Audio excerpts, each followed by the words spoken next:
Bueno, pues vamos a poner este tiempo en manos de Dios. Vamos a orar. Padre, te alabamos, te bendecimos, te glorificamos, Señor. Toda la gloria, la honra, la alabanza, la adoración por siempre a ti, Señor. Te damos gracias, amado Dios, por tu presencia, por tu fidelidad. Gracias, Señor, porque eres bueno. Gracias, Señor, porque estás atento, Señor, al clamor de tus hijos. Te alabamos, te adoramos y te bendecimos, Padre, en el nombre de Jesús. Amén. Amén. Bueno, pues los niños pueden bajar a su clase. ¿Ya están allá? Aquí hay dos todavía. ¿Cómo? Ok, muy bien. Bueno, pues vamos a la palabra de Dios. Vamos ahí a 1 Corintios 1:26. Primera carta a los Corintios, capítulo 1, versículo 26. Vamos a leer hasta el versículo 29. Cuando ya estés ahí, dice amén.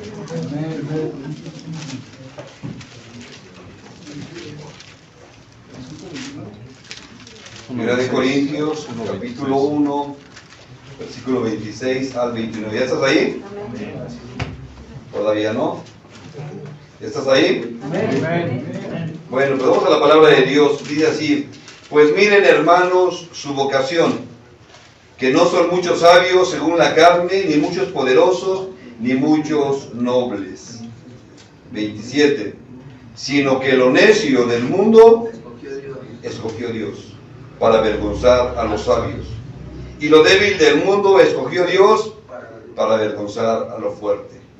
Y lo vil del mundo y lo menospreciado escogió Dios, y lo que no es, para deshacer lo que es, a fin de que nadie se jacte en su presencia. Fíjate, en estos textos nos dice qué es lo que Dios ha escogido, de dónde Dios nos ha sacado. O sea que si tú crees que estás aquí porque eres muy guapo, porque eres muy listo, porque eres muy bueno, pues no. Aquí dice que Dios escogió de lo vil, de lo menospreciado, de lo que nadie quería. Pero no te espantes, o sea, no creas que Dios te escogió para esto solamente, o por esto, sino que Dios quiere hacer algo en tu vida. Dios quiere hacer la obra en tu vida. Y bueno, hablando de todo esto, en cada congregación, en cada casa de rescate, no creas que el que está al frente es más santo, más sabio, más puro que los que están abajo. Esto nos dice la Escritura para que nosotros sepamos quiénes somos. Muchas de las veces la congregación se vuelve un lugar de hipocresía, un lugar de falsedad. Entonces aparentamos que vivimos en toda la santidad, pero eso solamente es apariencia. ¿Sabes que dentro de cada uno de nosotros existen 12 tipos de pecado que el hombre puede desarrollar, y que toda esa maldad sigue en nosotros aun cuando aceptamos a Cristo? Sigue en nosotros, lo podemos desarrollar. O sea, no te espantes de nada.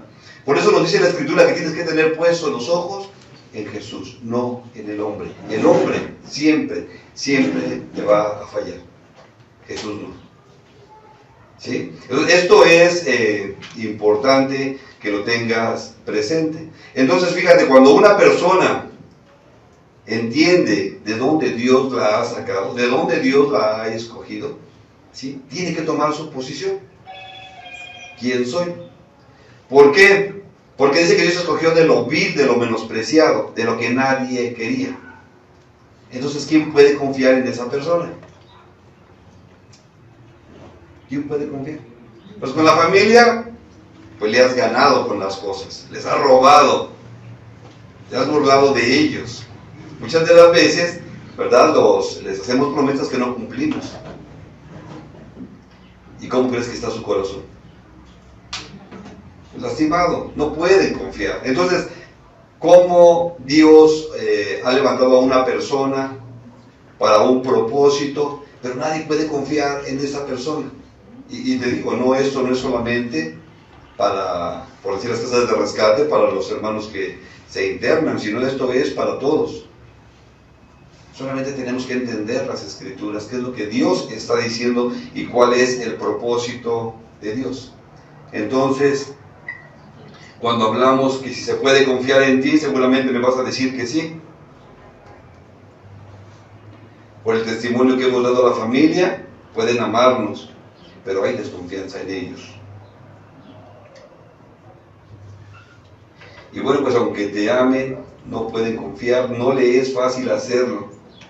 Fíjate, te voy a contar la historia de un hombre cristiano. Esto lo estuve investigando. Se llama Tomás Quick.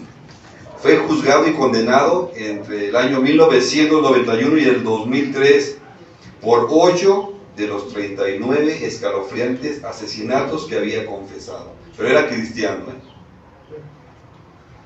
Esta es una historia asombrosa, absolutamente increíble. Es la historia de un hombre que confesó haber cometido un total de 39 escalofriantes asesinatos. De hombres, de mujeres y de niños. También hubo violaciones, con mutilaciones espantosas, con desmembración de cuerpos, incluso con episodios de canibalismo. Imagínate, este hombre, considerado el asesino en serie más terrible de la historia de Europa, fue juzgado entre el año 1991 y el 2003 por 8 de esos 39 crímenes y condenado a pasar decenas y decenas de años en prisión. Entonces ya conocemos la historia de este hombre. O sea, imagínate una persona con esas características que llegara a Casa Amistad de Restauración y que dijera, yo quiero el ministerio de niños. ¿Qué dirías? Si tus hijos están aquí. ¿Por qué no? Pues no, Dios ya lo escogió de lo vil, de lo menospreciado, de lo que no nadie quería, y ahora ya está en la casa de Dios sirviendo. ¿Por qué no confiarías en Él? Es que Dios no hace cambios en las personas. Es que Dios no transforma el corazón de las personas. O imagínate a este Mike Tyson, ¿no? Este cuate que, ¿sí sabes quién es? Que le decían el mocha orejas. No le decían. Pero imagínate que este cuate enojado te dice, te quiero decir un secreto. Acerca tu orejita. ¿Qué le dirías? Pues no, de lejecitos, ¿verdad? Entonces, ¿cómo pretendemos que la familia confíe en nosotros cuando tienen todos los antecedentes de todo lo que hemos hecho? Nos hemos burlado de la familia, les hemos robado. Una vez más, confía y te llevas la plancha. Vuelven a confiar, la licuadora. Vuelven a confiar, la pantalla.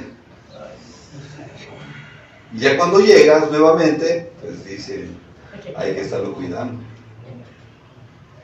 ¿verdad? Y ya no te dejan solo para nada. ¿Qué sigue de todo esto? ¿Cómo podemos confiar en alguien porque dice que Dios lo llamó de lo vil, de lo menospreciado? Y nos vamos a encontrar con todo este tipo de situaciones en muchos lugares. Cuando nosotros nos congregábamos en Amistad Cristiana, uno de los temores que había, pues es que llegaban varios hermanos, dejaban sus carros, a veces precisamente estamos en un lugar cristiano y con las puertas abiertas. Somos cristianos, gloria a Dios. Y siempre existía ese temor. Entonces las hermanas de la alabanza, pues siempre estábamos cerca de las hermanas de la alabanza, dejaban los celulares ahí para cantar y de repente ya no había celulares. Bueno, nos pasó una ocasión solamente. Pero fíjate, esto nos hace ver que no porque seas hijo de Dios se puede confiar en ti.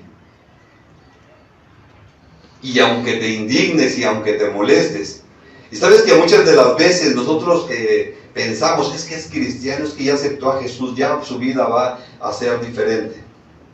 Vamos a Eclesiastés, capítulo 7.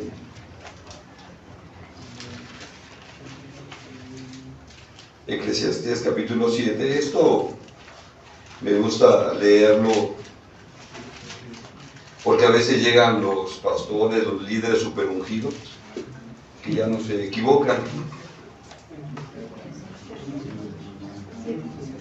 ¿Sí? 7:20. ¿Ya estás ahí? Amén.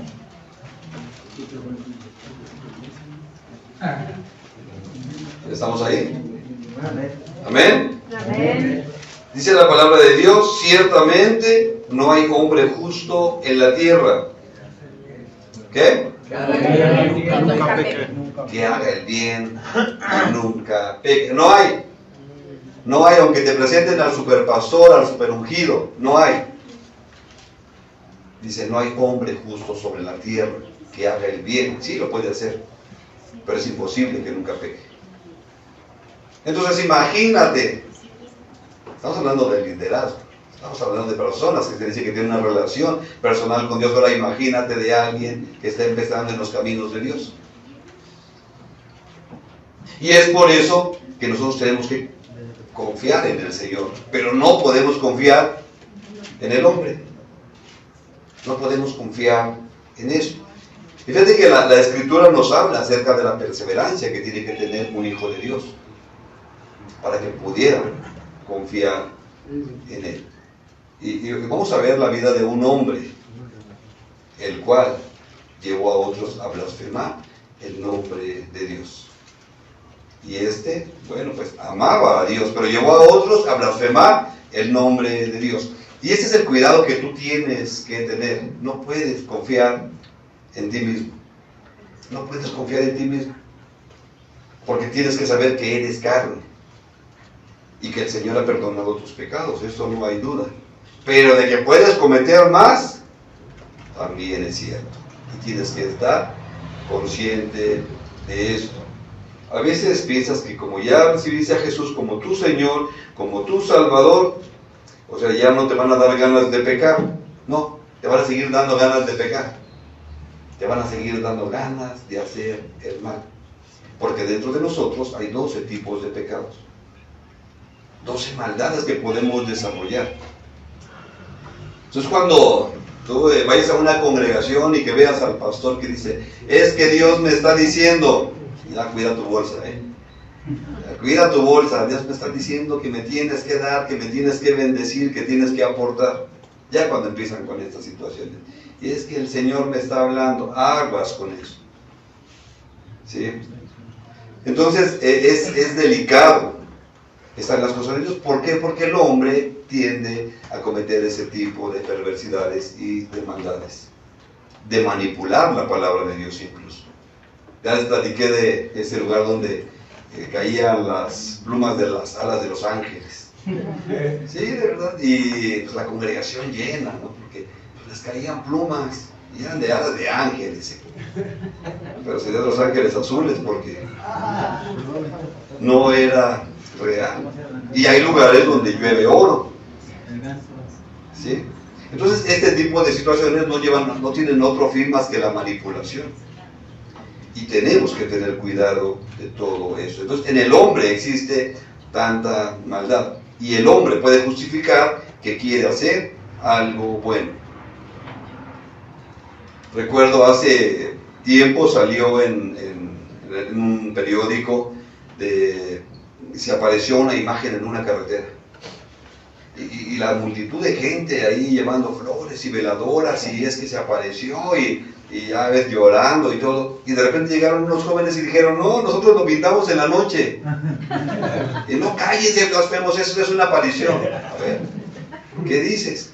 En el hombre existe toda esa maldad y esa perversión, y pues yo lo quiero hacer santo y ahora va a ser santo y ahora va a ser el milagro. Entonces el hombre tiene esa capacidad de pervertir el evangelio incluso. Y tienes que tener cuidado de todo esto. Fíjate, había un hombre que decía que amaba a Dios y hizo cosas perversas. Vamos a ir a la palabra de Dios, ahí en el libro de Hechos de los Apóstoles, capítulo 7, versículo 55.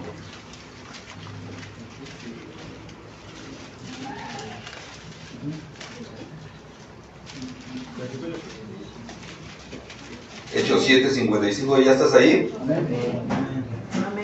Aquí nos habla la historia de Esteban. Hace unos días estudiábamos de Esteban, uno de los diáconos, uno de los servidores que fueron escogidos. ¿Alguien recuerda por qué fue escogido Esteban? Tenía 3 requisitos. Tenía su INE, su pasaporte, la cartilla, no. ¿Qué tenía? Lleno del Espíritu Santo. Estaba lleno del Espíritu Santo. Tenía sabiduría. Pero fíjate, quédate con esto, estaba lleno del Espíritu Santo. ¿Y para qué lo llamaron? Para servir a las mesas, para atender a las viudas. Entonces ahora él está sirviendo al Señor, pero estaba lleno del Espíritu Santo. Y fíjate, ahí vamos a la palabra de Dios, lo que estamos, Hechos 7:55 dice, pero Esteban, lleno del Espíritu Santo, nos vuelve a recalcar que estaba lleno del Espíritu Santo. Puesto los ojos en el cielo, vio la gloria de Dios y a Jesús que estaba a la diestra de Dios. Y dijo, he aquí, veo los cielos abiertos y al Hijo del Hombre que está sentado a la diestra de Dios. O sea, Esteban va a ser apedreado, lo están persiguiendo por predicar a Cristo. Pero él en este momento, en un momento difícil, él ve la presencia de Dios. Y de verdad yo me quedo impresionado con eso. Yo quisiera que el día que Dios me llamara, yo pudiera ver la presencia de Dios. Él estaba viendo esta visión, él podía ver esta revelación, ver al Señor Jesús y decía, ya voy para allá. He escuchado de personas que dicen que ven muertos cuando ya van a partir, pero mira, él está viendo a un ser vivo y es Dios mismo. Dice versículo 57, entonces ellos, dando grandes voces, se taparon los oídos y arremetieron a una contra él. Se tapan los oídos porque ellos sienten que lo que está diciendo él es una blasfemia. No quieren oír. Y él estaba dando una revelación de lo que estaba viendo. Y todos estos hombres se tapan los oídos. No queremos oír esto, es una blasfemia, es una ofensa para Dios. Y esto ha pasado también en muchos de nosotros. Cuando no queremos escuchar la palabra de Dios, cerramos nuestros oídos a lo que es el mensaje de Dios. 58, y echándole fuera de la ciudad, le apedrearon, y los testigos pusieron sus ropas a los pies de un joven que se llamaba Saulo. Y apedreaban a Esteban mientras él invocaba y decía, Señor Jesús, recibe mi espíritu. O sea, es impresionante. Este joven estaba lleno del Espíritu Santo, pero los otros estaban llenos de demonios. Tenían la presencia satánica en ellos, que decían, bueno, pues hay que apedrearlo, hay que callarlo, lo que está diciendo es una blasfemia, y lo apedrean. Pero él todavía toma esta posición de adoración. Señor Jesús, ¿qué dice? Señor Jesús, recibe mi espíritu. Puesto de rodillas, clamó a gran voz, Señor, no les tomes en cuenta este pecado. Y habiendo dicho esto, durmió. O sea, él muere.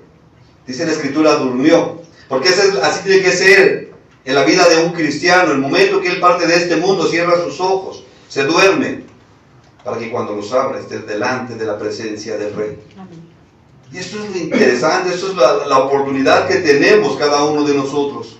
¿Sabes que hoy nosotros estamos dejando la Biblia de lado y hay otras cosas que llaman nuestra atención? ¿Sí sabes que ya encontraron a unos seres de otro planeta y que todo el mundo está centrado en ellos? Y lo creen. Y está llamando la atención de muchas personas.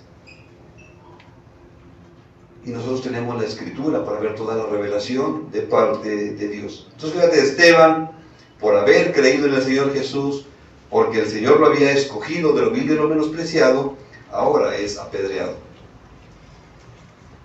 Y aquí aparece por primera vez en la Biblia el nombre de Saulo. Este joven que se llamaba Saulo, ¿lo dice ahí la Escritura? ¿Sí viste? Ahí en el versículo 58 dice, echándole fuera de la ciudad le apedrearon, y los testigos pusieron sus ropas a los pies de un joven que se llamaba Saulo. O sea, estos tenían que apedrear a Esteban, porque predicaba que Jesús era verdad, Jesús era Dios. Entonces cuando dicen que dejaban sus ropas, es que ellos se quitaban sus capas para poder agarrar fuerza para apedrearlo. O sea, lo tenían que apedrear con tanta rabia, y eso lo basaban en la Escritura. Esto decía la ley. Eso lo encontramos en la palabra de Dios. Pero fíjate, ellos no hacen un juicio, a ver, vamos a hacer un concilio, vamos a platicar, a ver si merece la muerte o no. No, es que hay que callarlo ya. Hay que taparle la boca. Y se van contra él, y ahí murió Esteban. Es el primer mártir que encontramos en las Escrituras. Pero ahí en Levítico 24:16 dice, y el que blasfemare el nombre del Señor, ha de ser muerto. Toda la congregación le apedreará, así el extranjero como el natural, si blasfemare el nombre que muera. Entonces ellos estaban basándose en este texto de la Escritura para matar a Esteban, pero no sabían o no entendían que estaban matando a un hijo de Dios, a un siervo de Dios. Ellos creían que hacían lo bueno. Y es por eso que en este caminar nosotros tenemos que ver las Escrituras. No sea que tú sientas que estás haciendo algo bueno y realmente estás blasfemando el nombre de Dios. Es impresionante todo esto. Vamos ahora a ir allá a Hechos, capítulo 8. Vamos a ver el versículo del 1 al 3. ¿Te acuerdas que Hechos 1:3? Hechos 8, del 1 al 3. Aquí nos vuelve a hablar de Saulo de Tarso.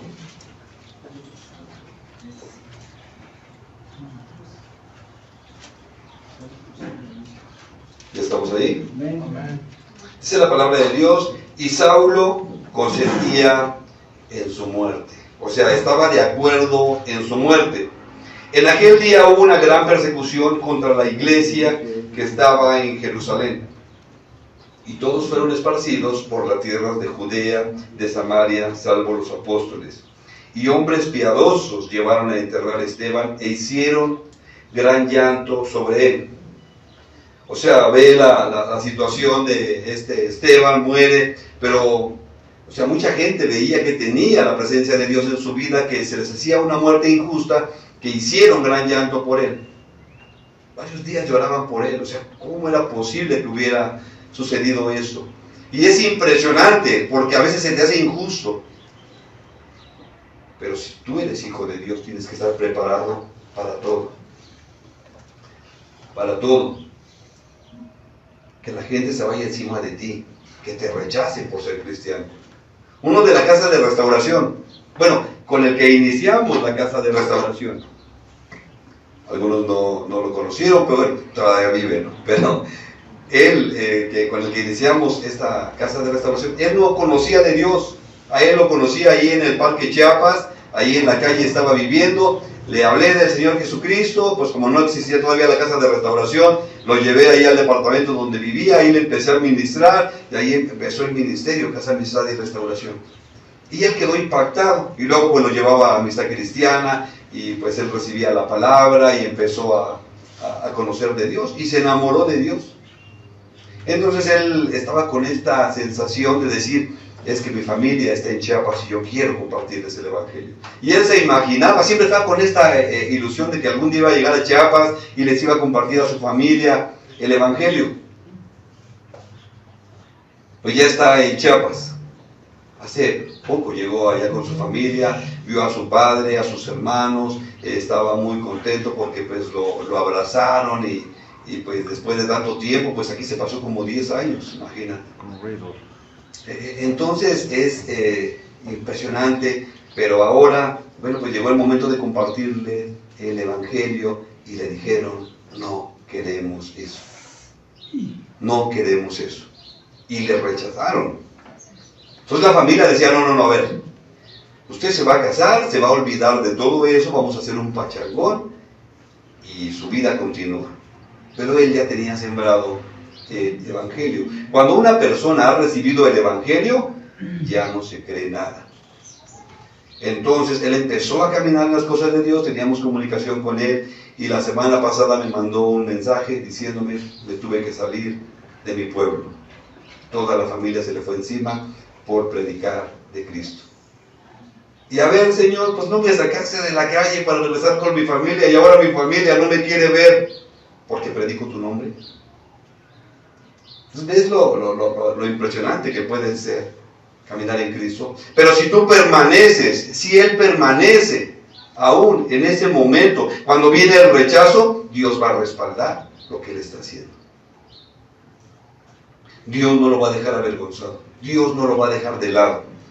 Y pues creíamos que ya en México ya no había ese tipo de rechazo por ser cristiano. Sí lo hay, lo que es Chiapas y Oaxaca todavía se rechaza el Evangelio. Y nos lo ha dicho la Escritura, que así tiene que ser. Pero verdaderamente, cuando vives la persecución por el Evangelio, creces. De lo contrario, no va a pasar absolutamente nada. Estaba platicando con unos misioneros que estuvieron en China, y en China no se permite el evangelio. Ahí sacas tu Biblia y te vas a la cárcel, mínimo. O sea, y la gente tiene hambre de la palabra. Entonces, compartían estas personas que llegaron a un lugar donde estaban los cristianos ocultos. Ahí un sótano, se reunían, se congregaban. Pero ellos no es como aquí que estamos cantando y con la ventana abierta y la gente pasa y voltea. No, ahí tiene que ser cantar, pero que no se escuche, bajito. En cada esquina tiene que haber cristianos con teléfonos. Si ven que viene la policía, tienen que anunciar a la congregación y todos tienen que correr por donde puedan. Entonces, imagínate una reunión así. No, como que no, ni cantas a gusto, ni alabas a gusto. Y aparte, el pastor de esa congregación estaba todo quemado, lo habían quemado con agua hirviendo. Y ahí predicando muy animado. Entonces nos compartía este misionero que él veía eso y él decía, o sea, ¿qué puedo hacer por ellos? ¿Qué les puedo compartir? Entonces él sintió en su corazón y le dice al pastor, ¿sabe que cuando yo regrese a México vamos a armar un grupo de oración y vamos a orar por China para que haya libertad del evangelio? Y el pastor le dijo, no oren por eso. Porque cada uno de los que se congrega aquí viene convencido de quién es Dios. Pero en México se reúnen y ni están convencidos de que sea Dios el Señor. Porque pueden entrar, salir y hacer lo que sea. Entonces fíjate esta oportunidad. Cuando hay persecución, viene el crecimiento. Verdaderamente tomas una decisión. ¿Soy del Señor o no soy de Él? Y ahorita nuestro hermano que estuvo aquí en la casa de restauración, él tiene que tomar una decisión. Lo invité a que regresara a la casa de restauración. Le dije, vente para acá. Óralo, pide a Dios que te dé dirección y si tienes que venir para acá vas a ser bien recibido. Entonces está en ese proceso y vamos a estar orando por él. Pero fíjate, estamos en un país donde se entiende que hay libertad, pero se viven este tipo de situaciones.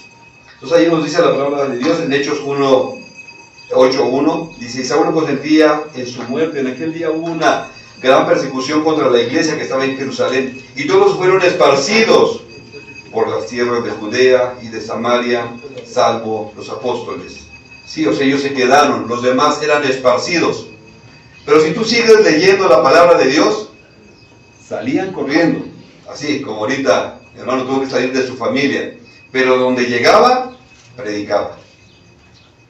Y el evangelio se iba extendiendo. O sea, los querían callar y estos más hablaban, más predicaban. Entonces ahora en más lugares se iba conociendo el evangelio. Continuamos ahí en el versículo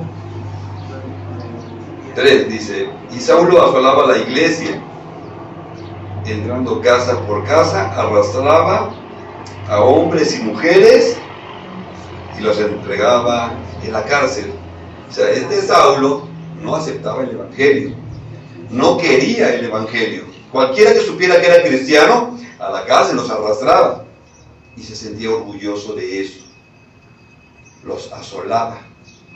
O sea, estaba viendo nada más dónde salía un cristianito para llevarlo al bote, para sacar todo su enojo, porque él había sido un buen alumno de Gamaliel y él decía, yo estoy en la verdad. Y a mí cualquier cristianito que venga y que me diga, ¿verdad? Pues tenía autoridad para hacer con él lo que quería. Entonces aquí vemos a un hombre, Saulo, que estuvo de acuerdo con la muerte de Esteban y asolaba la iglesia. La palabra asolar se utiliza para describir cuando alguien era despedazado por un animal salvaje. Bueno, esto es en textos que no son bíblicos, pero en la época sí se escribía cuando decía se asolaba. Vamos ahí a Hechos capítulo 9, vamos a leer los versículos del 1 en adelante. Hechos 9:1. Dice la palabra de Dios, Saulo, respirando aún amenazas y muerte contra los discípulos del Señor. O sea, su respirar era como como los dragones, solamente era fuego para consumir a aquel que se le atravesara. Había tanta furia, tanto enojo, que estaba dispuesto a aniquilar a cualquiera que creyera en el Señor Jesús. Esta era su vida, esta era su pasión, aniquilar a todos los cristianos. Voy a leer nuevamente, dice, respirando aún amenazas y muertes contra los discípulos del Señor, vino al sumo sacerdote y le pidió cartas para las sinagogas de Damasco, a fin de que si hallase algunos hombres o mujeres de este camino, los trajera presos a Jerusalén. ¿Sí? O sea, él fue con el sumo sacerdote, con una máxima autoridad, a pedirle permiso para perseguir a los cristianos. Versículo 3, ahí en el 2 dice, hombres y mujeres de este camino. Sí, ahí está camino con C mayúscula, porque así se le conocía a los cristianos. Antes de llamárseles cristianos, se les conocía como los del camino. Jesús dice, yo soy el camino, la verdad y la vida. Y entonces ellos decían, Jesús es el camino. Entonces a ellos los conocían como los del camino. Y Saulo pues iba sobre de estos hombres del camino. Versículo 3, mas yendo por el camino, aconteció que al llegar cerca de Damasco, repentinamente le rodeó un resplandor de luz del cielo. Cayendo en tierra oyó una voz que le decía, Saulo, Saulo, ¿por qué me persigues? Fíjate, era de día. Y dice que hay una luz que resplandece. O sea, esta luz era más intensa que el sol. Porque en el día, en el sol, pudo ver esta luz. Bueno, no, de hecho le lastimó la luz que lo dejó ciego. Pero este resplandor de luz está sobre de él. Y oye esta voz que le dice, Saulo, Saulo, ¿por qué me persigues? En la vida cristiana, muchos de nosotros, también cuando no conocíamos de Dios, también perseguimos a los cristianos. También los criticábamos. Ahí van los aleluyas, míralos. Y mira cómo cantan. Y míralos cómo aplauden. Y ahora estás igual. Eso es lo bueno de todo esto. ¿Sí? Versículo 5. Él dijo, ¿quién eres, Señor? Y dijo, yo soy Jesús, a quien tú persigues. Yo soy Jesús, a quien tú persigues. Él conocía el nombre de Jesús. De hecho, a todos los que invocaban el nombre de Jesús, los perseguía. Sabía quién era Jesús. ¿Quién eres, Señor? Yo soy Jesús, a quien tú estás persiguiendo. Y aunque fíjate, aquí hay una parte que es importante, que lo hemos estudiado. Este es un hebraísmo. Dice, yo soy Jesús, a quien tú persigues. Dura cosa te es dar coces contra el aguijón. O sea, vas a salir lastimado, es lo que está diciendo. Estás pateando algo puntiagudo. Vas a salir lastimado. En México tenemos una frase, es como jugar con Sansón a las patadas. Sí, ¿no? Entonces vas a salir lastimado. Vas a dar cosas contra el aguijón, estás pateando algo puntiagudo, te estás haciendo daño. Versículo 6. Él temblando y temeroso, fíjate, después de que iba bien valiente, respirando, ¿verdad? Como con enojo, con ira, ahora está temeroso, está temblando. Y él no toleraba el nombre de Jesús. Dijo, Señor, ¿qué quieres que yo haga? Ahora sí, ¿verdad? Señor, ¿qué quieres que yo haga? Pues no, que muy salsa. Ahora, Señor, ¿qué quieres que yo haga? Es impresionante, cuando te encuentras con Jesús, ahora sí, Señor, ¿qué quieres que haga? Y entonces también le entras ahí al aplauso y a la danza y a gloria a Dios. ¿Por qué? Porque has entendido quién es Jesús. Y el Señor le dijo, levántate y entra en la ciudad y se te dirá lo que debes hacer. Si el Señor conocía que ya había, este cuate estuvo de acuerdo en la muerte de Esteban, si él estaba persiguiendo a los cristianos, ¿no era más fácil que el Señor le dijera, mira, Saulo, ¿sabes qué? Estás mal, vas a predicar mi nombre, vas a hacer eso y darle todas las instrucciones ahí antes de que se arrepienta. Sin embargo, el Señor lo manda con otro cristiano. Y esto es importante, que algo que tú tengas, es algo que tú tienes que entender y que tienes que tener claro. Si tú eres un hijo de Dios, alguien va a llegar de parte de Dios, porque el Señor lo envía contigo. Y no estamos hablando que este hombre que lo va a mandar el Señor es un profeta, o es un apóstol, es un super ungido. Versículo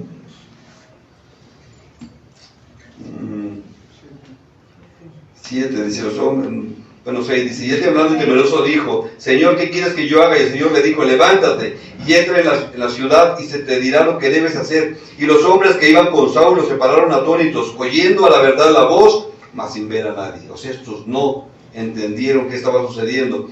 Entonces Saulo se levantó de tierra y abriendo los ojos, no veía a nadie, así que llevándole por la mano le metieron en Damasco. O sea, la luz fue tan intensa, tan fuerte, que lo dejó ciego. Y era de día. ¿Sí? 8, dice, entonces Saulo se levantó de tierra y abriendo los ojos no veía a nadie, así que llevándole por la mano le metieron en Damasco, donde estuvo 3 días sin ver, no comió ni bebió. Había entonces en Damasco un discípulo llamado Ananías, o sea, un discípulo, un seguidor, un cristiano más, a quien el Señor dijo en visión, Ananías, y él respondió, heme aquí, Señor, y el Señor le dijo, levántate y ve a la calle que se llama Derecha, y busca en casa de Judas a uno llamado Saulo de Tarso, porque he aquí, él ora. O sea, él está orando.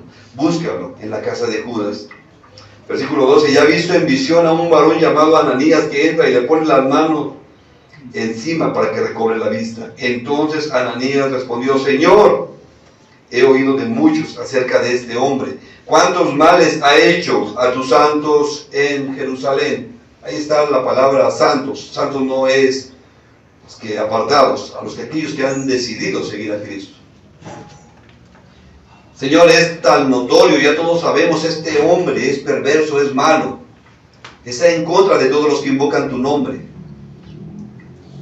Sabemos de todo esto. O sea, él era muy conocido ya en Damasco. Y quiero decirte que pues, en ese tiempo no había Facebook, ni WhatsApp, nada de esto para decirles que me avisaron, ¿no? Me hablaron por teléfono. No, se había extendido la fama de Saulo de Tarso, porque era tremendo. Continuamos ahí con la lectura. Versículo 14. Y aún aquí tiene autoridad de los principales sacerdotes para prender a todos los que invocan tu nombre. El Señor le dijo, ve. ¿Por qué? Instrumento escogido me es este. Entonces aquí te das cuenta de que este hombre malvado, perverso, sanguinario, es escogido por Dios. Con eso te da esperanza. Dios escogió a un hombre malo, a un hombre perverso, a un hombre que no tenía piedad. No le interesaba que fueran hombres, mujeres y niños. Dice que los arrastraba. Y esto te da esperanza a ti, me da esperanza a mí. Que Dios escoge de lo vil, de lo menospreciado, de lo que nadie quiere. Porque toda la gente, todos los cristianos, aún los cristianos, lo rechazaban.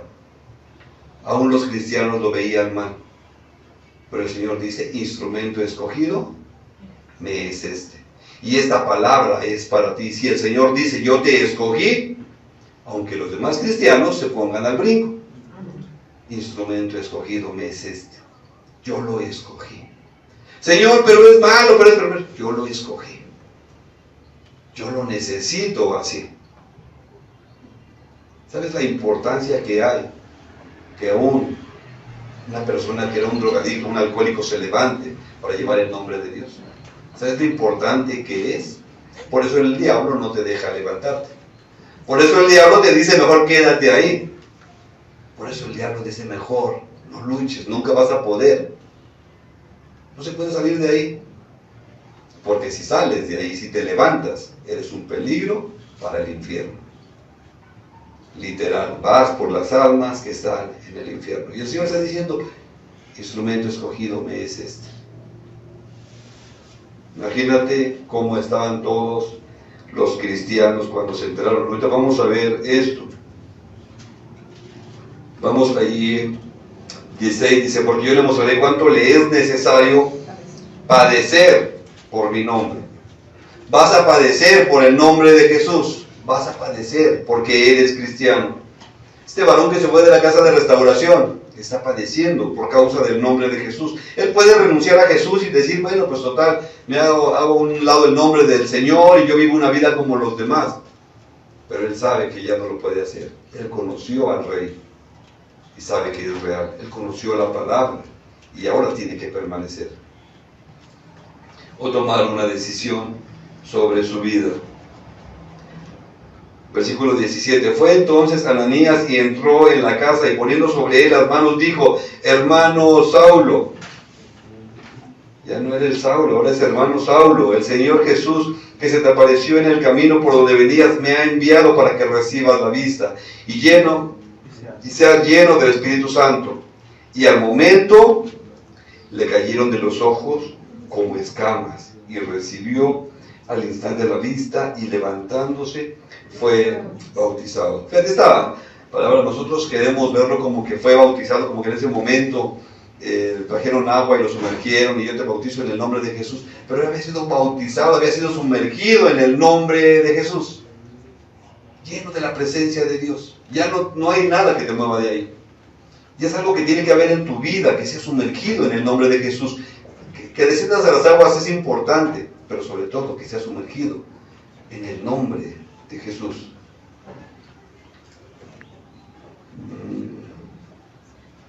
19. Y habiendo tomado alimento, recobró fuerzas y estuvo Saulo por algunos días con los discípulos que estaban en Damasco. O sea, ahora ya se reunía con los cristianos. Primero iba sobre de ellos y ahora ya está con ellos. Ya está ahí cantando, está danzando. Ya, Jesús es mi Señor, mi Salvador. Versículo 20. Enseguida, ¿qué dice? Predicaba a Cristo en las sinagogas, diciendo que este era el Hijo de Dios. Y todos los que le oían estaban atónitos y decían, ¿no es este el que asolaba en Jerusalén a los que invocaban este nombre? Y a eso vino acá para llevarlos presos ante los principales sacerdotes. Pero Saulo mucho más se esforzaba y confundía a los judíos que moraban en Damasco, demostrando que Jesús era el Cristo, que Jesús era el ungido, que Jesús era el Mesías. Eso es lo que significa Cristo. Ahora ya estaba convencido de este mensaje, ahora ya estaba convencido de que Él era el Señor. Y Pablo, bueno, pues da testimonio. Él antes creía que había hecho lo bueno, pero ahora verdaderamente sabía quién era Jesús. Y Pablo empieza a decir quién es Él, la perversidad que había en su corazón. Porque hoy muchos cristianos solamente hablamos de que, no es que yo soy bueno, es que yo oro, es que yo ayuno, es que yo hago todas las cosas bien. No, Pablo predicaba realmente quién era Él antes de conocer de Cristo. Vamos a ir a Hechos, capítulo 26.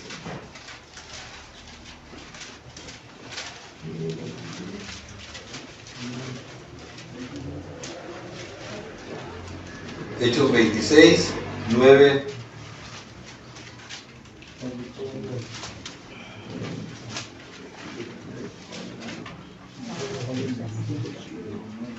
¿Ya estás ahí? Amén. Hechos 26, 9.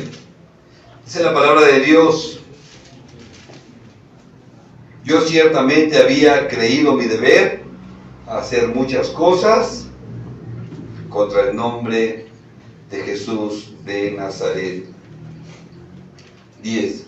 Lo cual también hice en Jerusalén.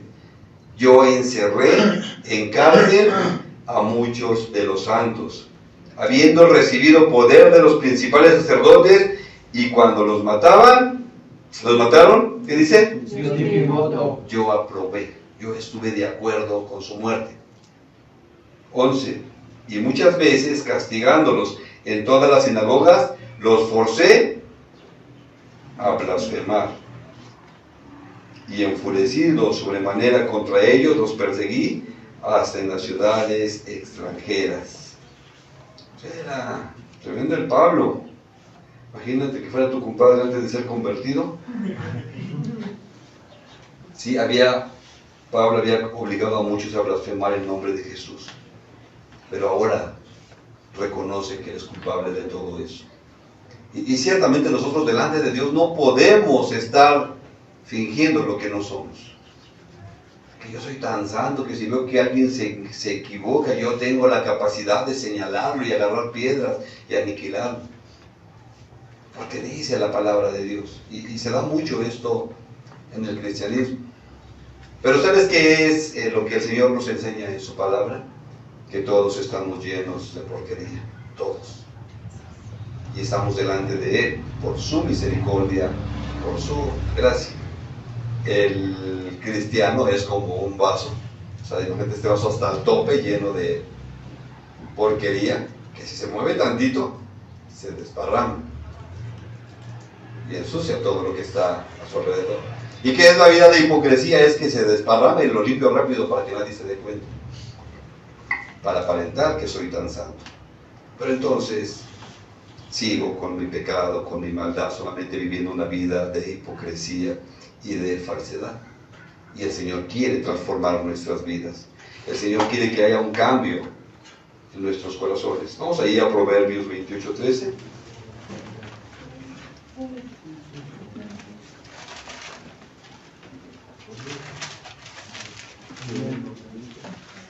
Proverbios 28:13.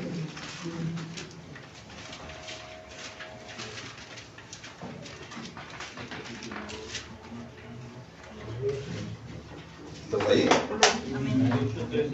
Sí, 28:13. Amén.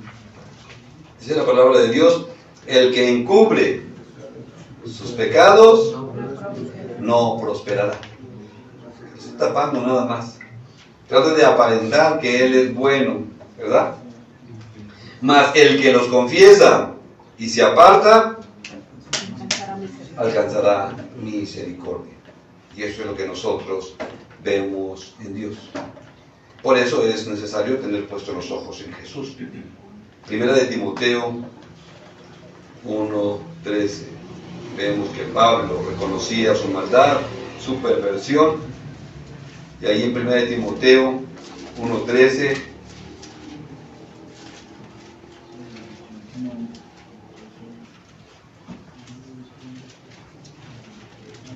¿estamos ahí? 1 de Timoteo 1:13 dice: habiendo yo sido antes blasfemo, perseguidor e injuriador, mas fui recibido a misericordia porque lo hice por ignorancia e incredulidad. Pero la gracia de nuestro Señor fue más abundante con la fe y el amor que es en Cristo Jesús. Palabra fiel y digna de ser recibida por todos, que Cristo Jesús vino al mundo para salvar a los pecadores, de los cuales yo soy el primero. Pablo dice: yo soy el más pecador de todos los que están aquí. Yo ocupo el lugar número 1. Pero él entendía la misericordia de Dios. ¿Te queda clara la misericordia de Dios? Vas a estar batallando siempre tratando de agradar a los hombres y no a Dios. Tienes que entender qué es la misericordia de Dios. Porque de lo contrario, vas a seguir haciendo tus ofrendas, vas a seguir haciendo tus sacrificios para que Dios te perdone y te perdone y te perdone, porque no has entendido la misericordia de Dios, que Él ya pagó por tus pecados, que Él ya te limpió de todo pecado.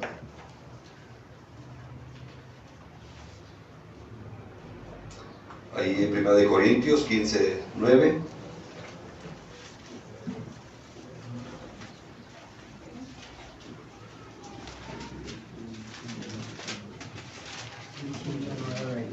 ¿Estás ahí? 1 Corintios 15:9. Dice la palabra de Dios: porque yo soy el más pequeño de los apóstoles. ¿Alguien sabe qué significa apóstol? Enviado, mensajero. Porque yo soy el más pequeño, soy el más indigno de cualquiera de los apóstoles, porque toma como privilegio que el Señor haya ocupado su vida. Yo soy el más pequeño. Y ver el nivel de Pablo es impresionante, porque yo soy el más pequeño de los apóstoles, que no soy digno de ser llamado apóstol, porque perseguí a la iglesia de Dios. Ya hemos hablado acerca de qué significa iglesia. Iglesia significa asamblea. Una asamblea es una reunión de hombres, pero hablar de la iglesia, de la asamblea del Señor, es otra cosa. Cuando el Señor le dice a Saulo, ¿por qué me persigues? Es porque él está persiguiendo a la iglesia, algo que era de él. Y esto lo tenemos que tener presente, porque tú eres ahora parte de la iglesia. Y si alguien se mete contigo, ¿con quién se está metiendo? Con Dios. Con Dios. Pero es importante que entiendas la misericordia, el amor, la fidelidad del Señor. Entonces te das cuenta ahora, Pablo ya es ahora hasta apóstol, un enviado. Dios ha escogido su vida de lo vil, de lo menospreciado. Y él dice que, bueno, pues se siente culpable porque persiguió a la iglesia de Dios. La vida de Saulo de Tarso es un ejemplo para muchos que nos hemos rebelado contra Dios mismo. Muchos han maldecido el nombre de Dios, lo han insultado, hasta han obligado a otros a hacerlo. Pero Dios tiene misericordia de nosotros. Segunda de Corintios 12, 2.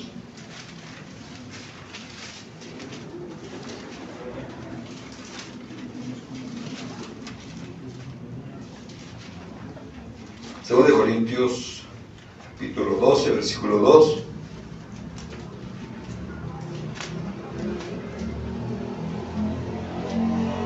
¿Estamos ahí? ¿Sí?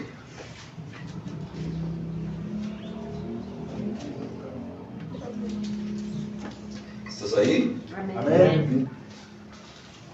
Dice la palabra de Dios: conozco a un hombre en Cristo. Está hablando Saulo, dice: conozco a un hombre en Cristo que hace 14 años, si en el cuerpo no lo sé, si fuera del cuerpo no lo sé, Dios lo sabe, fue arrebatado hasta el tercer cielo. Y conozco al tal hombre, si en el cuerpo, fuera del cuerpo, no lo sé, no lo sé, Dios lo sabe. Dice que fue arrebatado al paraíso, donde oyó palabras inefables que no le es dado al hombre expresar. Interesante que Pablo había hecho lo malo, había sido escogido por Dios y lo había utilizado como su mensajero. Y ahora él está diciendo que perseveró, porque dice que hace 14 años sucedió esto. Fue arrebatado al tercer cielo, vio la presencia de Dios. Y cualquiera diría, chale, pues sí, ese cuate era bien mala onda. Pero él estuvo perseverando en las cosas de Dios. Y con eso quiero invitarte a que no te rindas, que si has iniciado el camino de Dios, continúes. Dios te va a revelar lo que tiene para ti. No importa cuánta maldad, cuánto pecado hayas hecho. La sangre de Jesús es suficiente para limpiarte de todo pecado. La sangre de Jesús es suficiente para limpiarte de toda maldad y que puedas entrar a la presencia de Dios. Había muchos hombres religiosos que se jactaban de sus oraciones, se jactaban de su conocimiento de la palabra, pero nunca se les reveló nada, porque no fueron honestos con Dios. No fueron transparentes con Dios. Ponte de pie, por favor.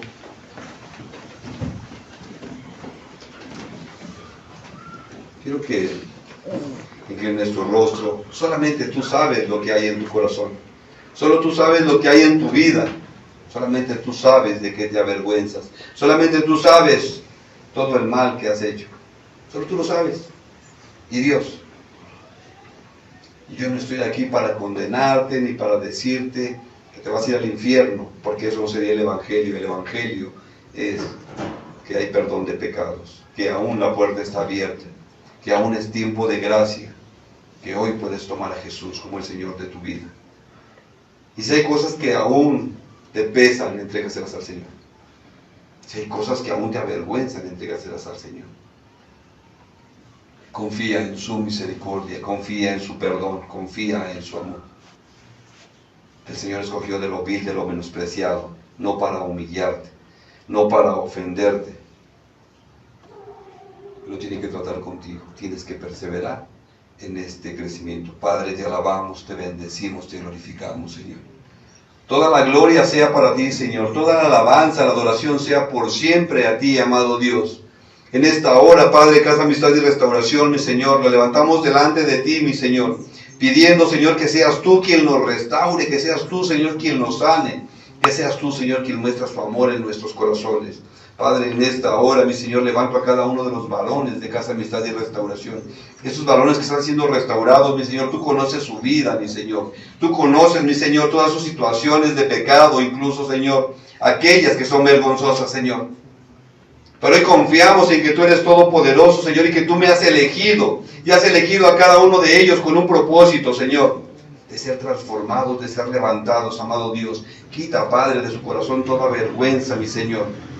Que en esta hora, mi Señor, cada uno pueda confesarte como el Señor de su vida, reconociendo, mi Señor, cuánta maldad hay en nosotros, que solamente tú eres Dios, que solo tú eres Señor, y que solo tú puedes perdonar a tu pueblo. Clamo, mi Señor, por cada mujer que está en Casa Amistad y Restauración. Te pido, Señor, que seas tú dándole sabiduría, que sea tu presencia en sus corazones y en sus vidas, amado Dios. Quita, mi Señor, todo dolor, quita, mi Señor, toda culpa, quita, mi Señor, toda vergüenza. Levántalas, mi Señor, para la gloria de tu nombre, amado Dios. Clamo, mi Señor, por cada familia, mi Señor. Clamo, mi Señor, que seas tú en cada uno de nosotros, amado Dios, levantándonos, fortaleciéndonos para la gloria de tu nombre, Señor. Hoy queremos tener puesta la mirada en ti, Señor. No ver al hombre, Señor, que señala. Hoy queremos verte a ti, Señor, con tus brazos extendidos, tus brazos de amor. Te alabamos, te adoramos, te bendecimos, te glorificamos, Padre. A ti sea la gloria, la honra y la alabanza. En el nombre de Jesús. Amén. Dale un aplauso al Rey.